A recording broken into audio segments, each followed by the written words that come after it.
할렐루야. 네, 이 새벽에 우리 주님의 말씀이 우리에게 큰 가르침이 되어서 주님께서 허락하신 이 땅에서의 삶의 지혜와 은혜가 충만하기를 소망합니다. 네, 오늘 말씀은 잠언 6장 1절에서 21절까지의 말씀입니다.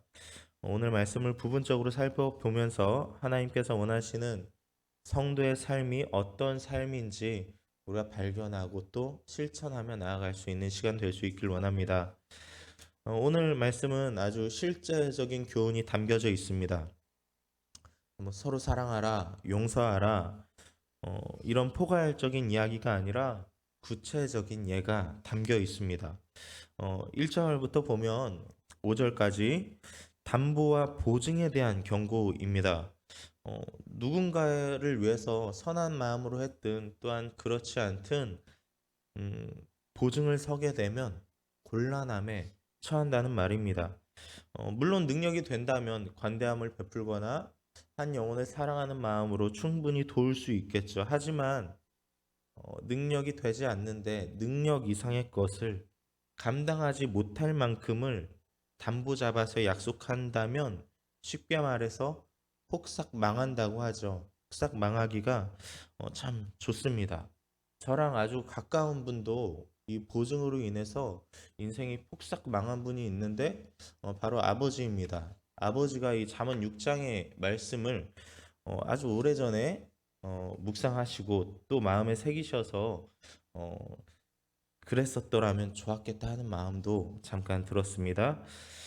이 담보를 잡고 보증은 서는 일은 지금에 와서야 생긴 일이 아니라 이스라엘 역사 전반에 걸쳐서 또 이 솔로몬 왕 때에는 아주 보편적인 그런 거래 수단 또한 보증과 담보 수단이기도 했습니다. 어, 하지만 상업적인 것을 위해서 한 신중하지 못한 이 담보와 보증은 지금과 마찬가지로 한 사람에게 아주 치명적인 결과로 다가올 수 있습니다. 오늘 말씀 2절에서 말하는 것과 같이 이 치명적인 결과는 예나 지금이나 스스로에게 잘못이 있습니다. 자, 그럼 어떻게 해야 될까요? 이미 보증은 섰고, 이미 담보 잡았고, 이미 망할 위기에 처했는데 어떻게 해야 할까요? 3절에서는 이렇게 말합니다.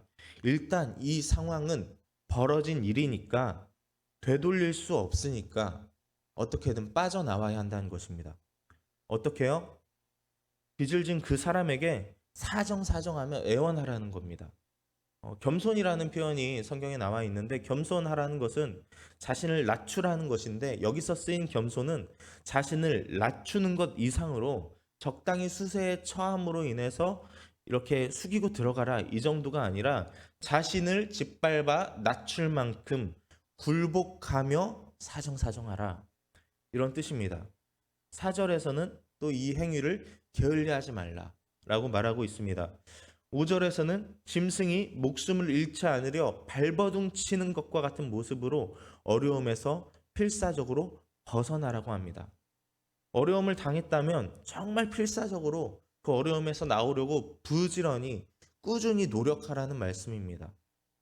누구의 도움을 기대하거나 어떻게 되겠지 유행을 기대하며 사는 것이 아니라 스스로 그 어려움에서 나오라고 하고 있습니다. 잠언이 지혜와 교훈의 말씀인 것을 감안하면 어려움에 당했다고 포기하고 좌절하면서 가만히 있는 것은 지혜가 아니라는 거죠.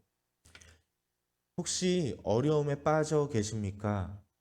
필사적으로 기도하고 실행하여서 그 어려움에서 빠져나오십시오.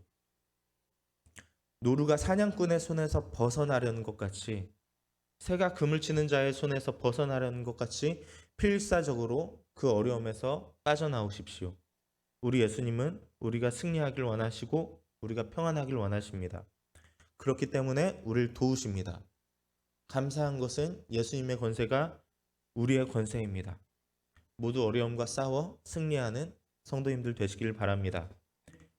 6절부터 보면 이제 게으른 자들에 대해서 경고하고 있습니다. 게으른 사람이란 말은 빈둥거리면서 나태함에 빠져서 지낸 사람을 말하고 있는데요. 이들에게 말하기를 개미를 보고 배우라고 합니다. 개미는 누가 일을 하라고 시키는 것도 아닌데, 누가 두목이 있어서 우두머리가 있어서 이렇게 명령하고 저렇게 명령하여서 일을 시키는 것도 아닌데, 자기들이 알아서 일할 수 있을 때 일하고 일할 수 없을 땐 일할 수 있을 때 모았던 그 양식을 먹으면서 아주 넉넉하고 지혜롭게 살아가는 대상이라는 것입니다. 이 개미를 따라 살아라 라고 말씀하고 있는데, 개 하물며 개미들도 이렇게 살아가는데, 너희 나태한 자들은, 너희 게으른 자들은 언제까지 그렇게 게을리 살고 있을 거냐라는 책망입니다. 게으른 사람은 한가한 생활의 포로가 될 뿐입니다. 이 잠언 6장 개미에 대한 비유는 저에게 아주 뜻깊은 말씀이기도 합니다. 저는 어려운 가정 환경에서 자랐기 때문에 중학교 3학년 때부터 면허가 없는데도 오토바이를 타고 신문 배달을 했고요. 고등학교에 진학하고 나서도 야간 자율학습이나 보충 수업에 참여할 수가 없었습니다. 교회가 아니 교회 그 수업이 끝나면 바로 아르바이트를 하러 가야 했기 때문에 늘 바쁘게 살았고, 또 대학교 때도 대학원 때도 마찬가지로 이렇게 생활이 매우 바쁘게 살았습니다. 그러던 어느 날 나는 왜 이렇게 남들과 다르게 이렇게 신발 뒤꿈치가 심하게 닳아 없어질 정도로 바쁘게 살아야만 하는가, 이렇게 치열하게 살아야만 하는가라는 생각에 빠지면서 상대적 박탈감, 그리고 열등감, 그리고 자기 연민에 빠지면서 굉장히 영적으로 위험한 상황에 놓였던 때가 있었습니다. 그때 제가 이 잠언 6장의 말씀을 묵상하면서 하나님께서 이런 마음을 주셨어요. 진태야, 너 잘 살고 있어. 그래, 맞아. 제대로 살고 있는 거야. 하루 벌어 하루 사는 것 같지만 넌 미래를 향해서 예비하며 개미처럼 살고 있는 거야. 라는 하나님의 마음이 저를 위로하고, 이런 자기 연민에서 위험한 영적인 상태에서 빠져나올 수 있도록 해 주셨습니다. 말씀의 힘은 강력합니다. 여러분 혹시 열등감이나 자기 연민에 빠져 계십니까? 일이 너무 바빠서 어려우십니까? 너무 바빠서 힘드십니까? 또는 육아가 너무 버겁고 지치십니까? 힘드시겠지만 다 잘 살고 계신 것입니다. 개미와 같이 지혜롭게 살고 계신 것입니다. 여러분들의 에너지가 그저 소모되는 것이 아니라 앞날을 위해서 예비하는 아주 지혜로운 소모라고 믿습니다. 모두 힘을 내시길 바랍니다. 오늘 말씀 10절과 11절의 말씀을 보겠습니다. 좀 더 자자, 좀 더 졸자, 손을 모으고 좀 더 누워있자 하면 너의 빈궁이 강도같이 오며 너의 곰핍이 군사같이 이르리라. 아멘. 아주 친숙한 말씀이죠. 이 말씀은 수험생들이 아주 잘 인용하는 말씀입니다. 저도 고등학교 3학년 이때 책에도 메모하고 책상에도 쓰면서 절대 졸지 않아야지, 수업 열심히 들어야지, 공부 열심히 해야지 라며 생각하면서 이 말씀을 늘 새기려고 노력을 했었습니다. 하지만 믿음이 부족했는지 잠이 잘 참아지지 않았습니다. 공부만 시작하면 잠이 쏟아졌기 때문에 말씀에 의지하여서 잘 한번 해보려고 했는데 쉬운 게 아니었습니다.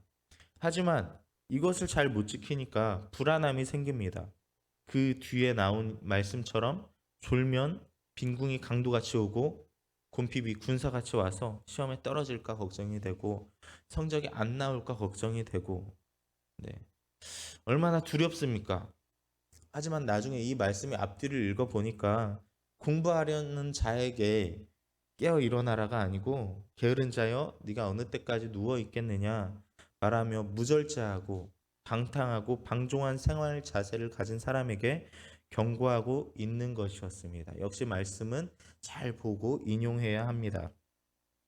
이제 12절부터 보겠습니다. 이제부터는 아주 보편적인 악행에 대한 경고가 나옵니다.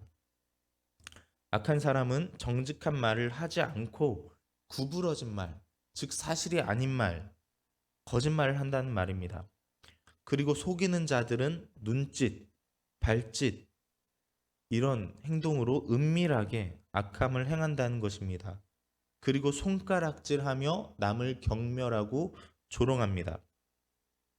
자, 여기에서는 우리의 마음뿐만 아니라 신체적인 부분마저도 죄를 지을 수 있다는 것을 말합니다.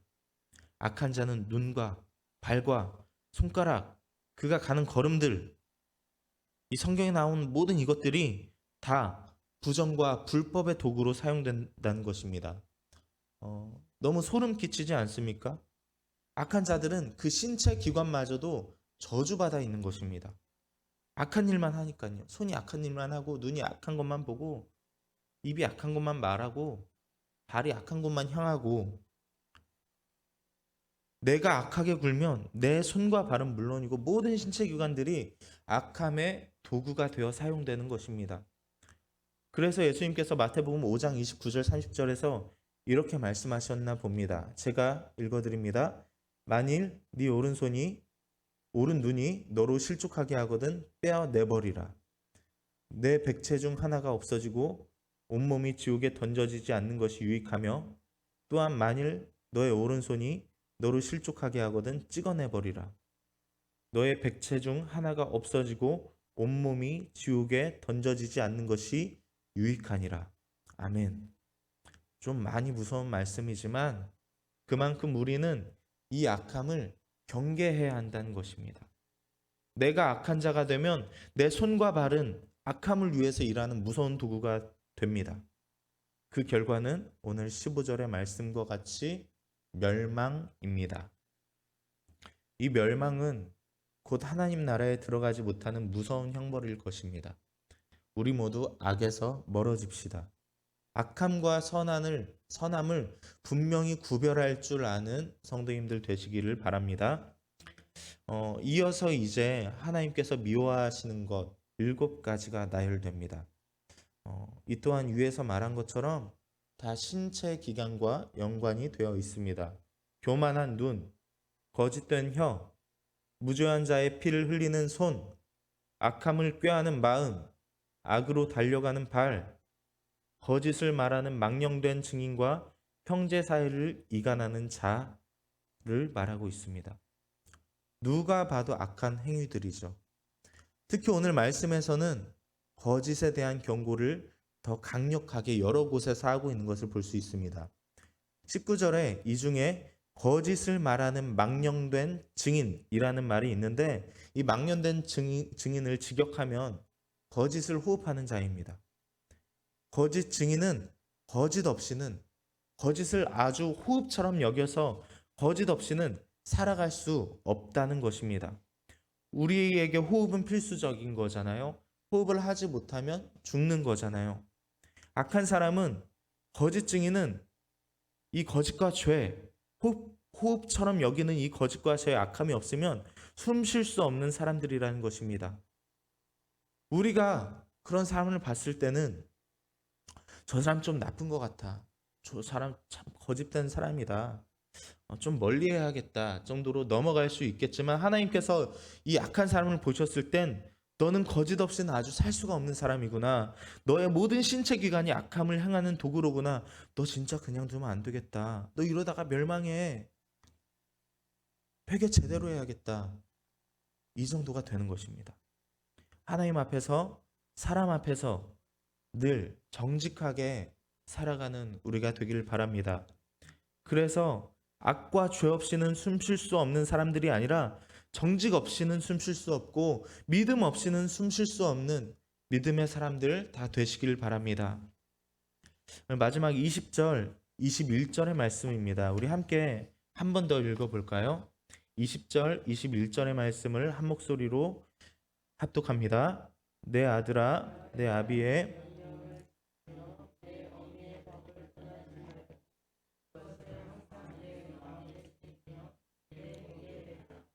아멘.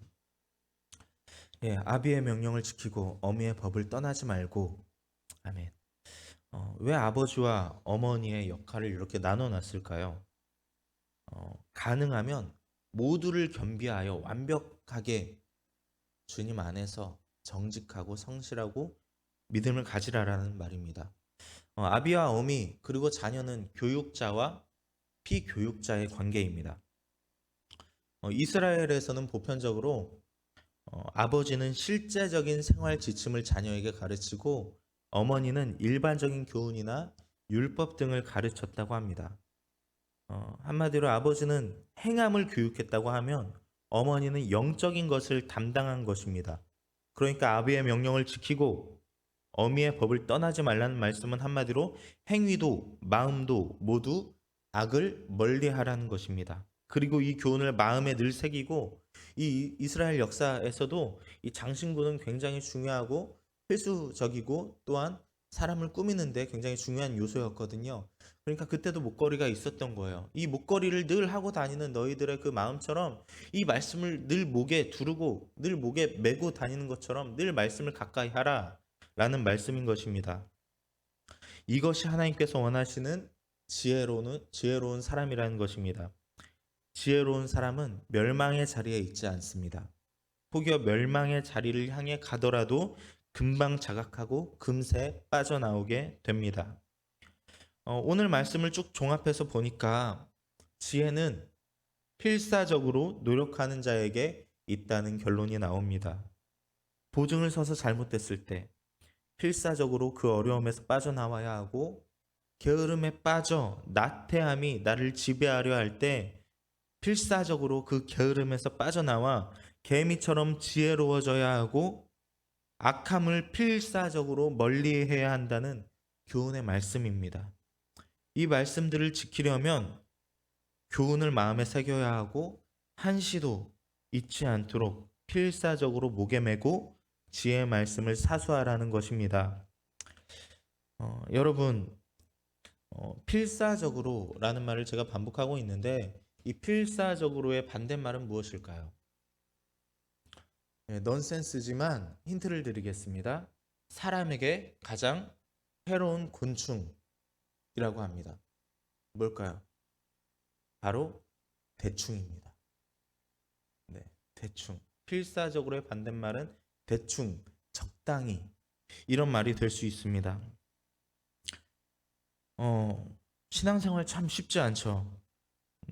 적당히 해서는 세상에서 신앙을 지키기가 너무나 힘듭니다. 적당히 해서는 이 교회 안에서도 이 믿음의 공동체 안에서도 신앙을 지키기란 매우 힘든 일입니다. 적당히 해서는요, 죄와 악을 멀리하기가 쉽지 않습니다. 왜냐하면 믿음의 길은 좁아서 엄청 신중하고 열심히 가야 갈 수 있는 반면 죄의 길은 넓고 너무너무 좋아 보이고 너무너무 편해 보여서 걸음을 하기가 너무 쉽기 때문입니다. 의인이 되려는 것은 필사적인 노력이 필요하지만 악인이 되는 것은 지금 10초면 충분합니다. 제가 침을 퇴 뱉어버리거나 지금 이 자리에서 누군가를 지정해서 정죄하게 된다면 저는 바로 악인이 되는 길에 빠지는 것입니다. 악인이 되는 것은 이렇게 5초, 10초면 가능한데 의인이 되는 것은 5시간, 10시간, 5일, 10일이 되어도 드러나지 않습니다. 쉽지 않습니다. 그래서 우리에게 필요한 자세가 바로 이 필사적 태도입니다. 한 가지 질문을 드립니다. 같은 수준의 성적을 가진 수험생 2명이 있어요. 같은 비슷한 수준, 비슷한 성적, 비슷한 실력입니다. 이 두 사람이 대학 입학 시험을 100일을 앞두고 있습니다. 한 사람은 이 100일 동안 필사적으로 기도만 했고 한 사람은 이 100일 동안 필사적으로 공부만 했습니다. 과연 누가 더 좋은 결과를 받았을까요? 누가 더 좋은 성적을 받았을까요? 마음 같으면 기도 열심히 한 사람이 좋은 성적을 받으면 참 좋겠죠. 하지만 일반적으로 생각했을 때는 공부 열심히 한 사람이 더 좋은 성적을 얻습니다. 제가 드리고 싶은 말은 필사적인 노력과 기도가 동반되어야 한다는 것입니다. 성경에서 나오는 하나님의 사람들은 모두 필사적으로 살았습니다. 야곱을 예로 한번 들어볼까요? 야곱은 자신을 죽일지도 모르는 형 에서와의 만남의 시간을 앞에 두고 필사적으로 행동을 했습니다. 바로 천사와 씨름하여 이긴 사건입니다. 환두뼈가 나갈 정도로 아주 필사적인 씨름을 아주 오랜 시간 밤이 새도록 했고 결국 축복을 받았습니다. 야곱은 씨름만 필사적으로 한 것이 아닙니다. 형의 마음을 풀기 위해서 온갖 선물을 동원하고 온갖 작전을 동원해서 온갖 수단을 동원해서 필사적으로 만남을 계획하고 준비했습니다. 결국 둘은 화해합니다. 노력과 기도가 동반되었기 때문에 환경과 상황을 변화시킬 수 있었습니다. 하나님은요, 기도도 기뻐하시지만 기도뿐만 아니라 문제 해결을 위한 지혜로운 노력 또한 기뻐하십니다. 그리고 마가복음 5장에 나오는 12년 동안 혈루증을 앓고 있던 그 여인 또한 정말 필사적으로 병을 고침받기 위해서 노력하며 살았습니다.